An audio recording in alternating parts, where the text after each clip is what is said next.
Matthew Show from the Citizens Bank Studio. Hope you're having a great day as we continue to celebrate so many wonderful people who are working so hard to make this such a great place to live, work, and play. I love to say that at the beginning of my show because I really mean it. It's fun talking to people who are in the trenches, making a great difference. I had a terrific conversation, for example, with Senator Jeremy England yesterday, and it was really good. I really respect Jeremy. And if you missed it, you should go listen to it. You'll understand why. But he's a terrific leader. He does his homework. And when we get together, we don't have any bullet points. We just talk.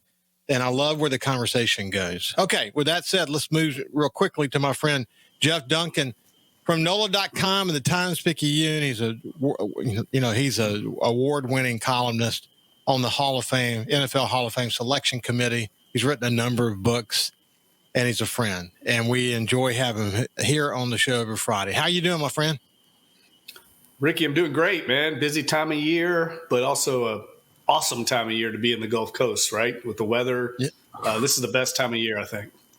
It's been great. I've been out.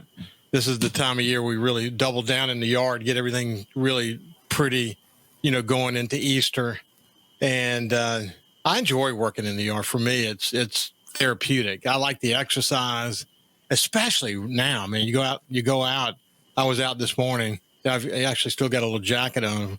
It was a little cool this morning, actually, out, messing around. I love that. And we're going into Easter weekend, and it's the time of year to be here. Coming out of the Masters, man, I was thinking about you during the Masters, incidentally. What a gorgeous course. What an amazing,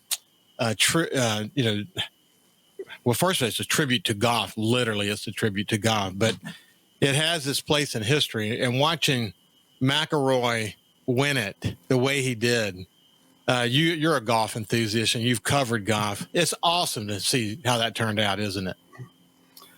Yeah, that was one of the great sporting moments, I think, probably of our lifetime. See him under that enormous pressure. I think everyone, whether you're a golf fan or not, watching, and they had huge ratings, record-setting ratings. I think everyone could relate to Rory McIlroy in that moment, the pressure and the burden that he was bearing, and really kind of fighting himself to get to the finish line. You could see the struggle, the mental struggle, the personal struggle. So I think everyone related to that, and it was very humanizing for him. The emotion he showed once he finally won was just magical. And now his first tournament back is going to be here in New Orleans next week. So I'm sure the people at the Zurich Classic were loving that, getting Rory McIlroy to have such an incredible moment before he comes in to play in the tournament next week. So someone actually in analyzing this win and how significant it was, they wondered to what extent, of course he'll be in New Orleans, but to what extent will it change what tournaments he's going to play in going forward? That will be interesting to watch. Yeah, I guess it will. I mean, he was already enormously successful, so I don't know if it'll change much. I mean, there's the PGA Tour requires the players to play in a certain amount of elevated tournaments. He skipped the one this past week, but that was already planned. I mean, he's a ambassador for the game right now, the top ambassador for the sport. So there's a lot of pressure on him to play as many events as possible just because he's so popular. He's by far the most popular player now as Tiger Woods' career has kind of faded. And you saw that at Augusta. I mean, the galleries for him were incredible, and you could see how many people were rooting for him. And I'm sure it's going to be that way next week out at the TPC. Listen, it was so interesting. You and I have talked about LIV Golf before. I have my misgivings about it. I warmed up to it a little bit. I don't ever watch it, but I warmed up to the reality of what they're doing to bring golf to the world and all those aspects. I also thought it was interesting to study, and I've been paying close attention. I actually follow him on social media, but Bryson DeChambeau's, the way that he went from having sort of this awkward, people don't like him personality to literally remaking himself and this beautiful smile and this great guy, playing golf with Trump and all the stuff that he's done. He's really remade his image, but he still represents LIV, and he's kind of the face of Live right now. Others might have taken their money. He's really continued to emerge. To see him and McIlroy, who is so doggedly for the PGA during these days, to see those two end up in the final pairing, there was a real under drama to this whole thing, wasn't there? Oh, no question. And, it was interesting afterward where they talked to Bryson DeChambeau, and he said that Rory McIlroy didn't talk to him the entire round. And I don't think that was anything personal. If you heard Rory McIlroy's coach later, he said it was part of the strategy. No matter who they were going to play with, he was just going to focus on the task at hand and try to put blinders on. But I did notice that throughout the round that they weren't interacting. That's not really that uncommon, but Rory McIlroy, who's very much a gentleman of the sport, it was interesting to see him handle it that way. And there's no question it's always going to be this Live, kind of polarizing feel from the fan base right now. I think because of what it's done to the sport, taking away a lot of the popular players. Jon Rahm's a good example. He's not played at the same level since he went to Live Golf. He was one of the top players in the world, maybe the top player in the world, and he's really struggled lately. So I do think eventually we're headed to a merger, though. There's no question. Yeah, they're taking their time. And when they do it, they have to make it work for the PGA players that stuck with the PGA. I'm a little disappointed. By the way, back one other point about Roy, after he missed that putt in the U.S. Open and watching that agony and how it was for him to, the off-season work that he had to do mentally and physically, and it just to see him reemerge. Golf's an interesting thing because if you don't do well, it's not like you can go out next week and play another major. I mean, in some cases, it may be a whole year before you get an opportunity like that again, and you may not even get that again, even if you're playing in the major. It may not be in the elite. The way that he came back is truly an amazing story. I wish some of our younger players would emerge. They're kind of struggling, like Justin Thomas, for example. I wish that we're missing some elite players week in, week out, staying at the top that people like to watch, et cetera. I wish we could get back to that. Well, I think it just shows how difficult it is to do. I mean, we've had a bunch of players emerge and then can't maintain that level. Jordan Spieth comes to mind, Sam Burns here, a Louisiana native. These guys come up. Colin Morikawa is the latest. These kind of young prodigies, but it just shows how competitive it is at the very top of the PGA level. I mean, it's just very difficult to maintain. These guys are all so talented, that even the top 100 players, that to maintain it at that high level, the way a guy like Rory McIlroy does, it's extraordinary. And I remember a few years back, great writer David Foster Wallace did a story once on the ATP tour, the tennis tour. This is probably 20 years ago, Ricky, but he tried to write a magazine story to define how great the players were at the top of the game. And he picked the number 100 player in the world, Michael Joyce, and talked about how great a player he was. And the writer, David Foster Wallace, was a great junior level tennis player in the state of Iowa. So he was a great tennis player, rated in the state of Iowa among the players. He could play Michael Joyce, he said, and not get a point against Michael Joyce. Michael Joyce would kill him. He said, but when Michael Joyce, number 100, would play the top players at the time, it was Agassi and Sampras, they would beat him as bad as Michael Joyce would beat the writer. He said it's mind-boggling how good those guys are at the top. In other words, the 100 level player can't even hardly get a point off them, and a great junior level player can't even get a point on them. It was a really good way to define how great these players are. It's hard for us to wrap our brains around someone like Rory McIlroy.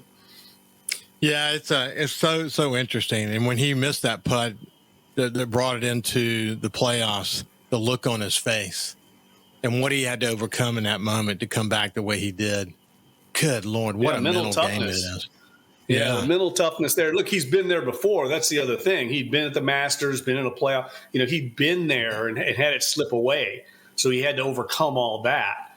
And I think that mental struggle that everybody knew about with his background, his history, and everything that was on the line, trying to join the career Grand Slam club, man, everyone could relate to that. So to see him accomplish it, I think, and as Roy said himself, was more relief than it was celebration. And you could see that on his face.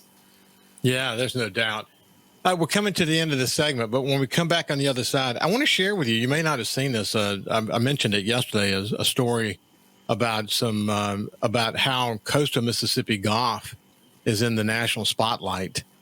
And then we'll shift gears after that. And actually, I need to ask you about the big golf tournament coming this weekend in New Orleans. I mean, you'll be there wall to wall, and then we'll find out the latest on the Saints as well. We got a lot to cover in this next segment. So we'll be back in just a second with my friend Jeff Duncan. See you after this.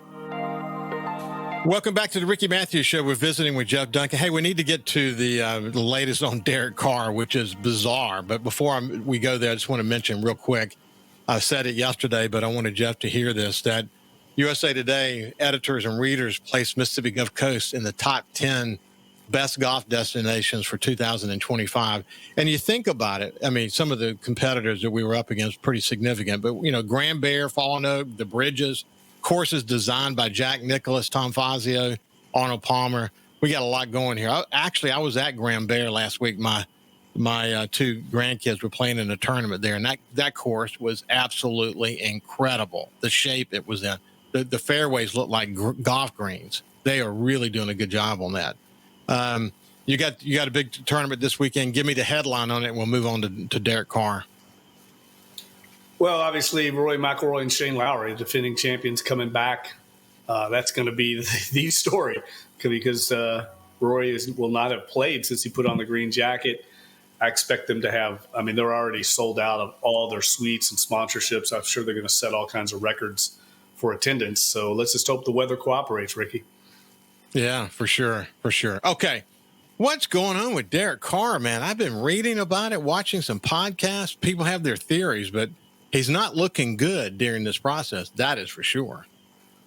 Yeah, it's a really bizarre, puzzling story. Everyone, I think, is speculating right now because Derek Carr and the organization have really kept everything close to the vest. You haven't really heard from either one of them right now on the situation. But for the timing of an injury like this, if, what we're reading, the report from Ian Rappaport and the NFL Network that he has a shoulder injury, it's just strange for it to be coming out now, Ricky. I've covered the league 25 years, as you know. These things happen in January, not April. You address an injury right after the season. This sounds like from our reporting that it's an injury from the 23 season, not 24, 23 season, when he hurt his shoulder in 2023 and played through it. So it's something he's been maintaining and, managing. It's just weird for it now to come up that he may have surgery and to hear it for the first time through a report and not from the Saints, who have kind of maintained a very positive front on the Derek Carr situation all off season, from Kellen Moore to Mickey Loomis. It's just strange. And we won't really get any answers until next week when we have a chance to sit down with Mickey Loomis as he addresses the media before the draft. Yeah, there's a lot of theories. That he really didn't intend to come back and play for the Saints, but he waited till after he got his deal done, or maybe he's mad that he got a deal done. A lot of different theories. But I've heard some of the reporters in New Orleans that read the tea leaves on this and say, we'll never see Derek Carr again, and his stock in the eyes of New Orleanians will, and this whole region, will go down significantly. That there was some kind of play here that he was trying to do. And, we may never really know for sure what was behind it. Well, here's what I would say. It's clear to me in this whole thing is that both sides are not on the same page. The Saints and their quarterback have a disconnect. And how it got to that point, I have no idea, Ricky, but it never should have got to that point. I think it's clear you don't have this situation develop right before the start of your offseason program. You have a new head coach. Everything's trying to be going in a positive direction. And then this comes up. After we've heard Kellen Moore himself say many times We're excited about Derek Carr. Derek Carr is going to be our quarterback. And then this comes out. It leads you to believe that they are not communicating and haven't been communicating from the beginning. This is not uncommon to have a contract situation that maybe both sides are not happy with, or you're trying to negotiate collaboratively. It just went on with the Rams and Matthew Stafford this offseason. But they communicated the whole time. Matthew Stafford and his agent, Jimmy Sexton, went out and looked for a trade. They weren't able to find one that really worked for both sides. They collaboratively came to an agreement on a new contract, and now everything's fine. That's not what's the case here. So everyone wants to demonize Derek Carr right now. We don't know exactly what's going on. But clearly, in my opinion, the Saints have mishandled this from the get-go, because it never should have gotten to this point. If he didn't want to be here, which is what a lot of people are speculating, then they had a chance to move on before they paid him all this, before they restructured the contract and tied themselves to him. So that's on them. So it's not just a one-sided botch here. It's a botch by both sides, and I don't think either side looks good. Yeah, it's not good at all. So let's assume Derek Carr is not going to play.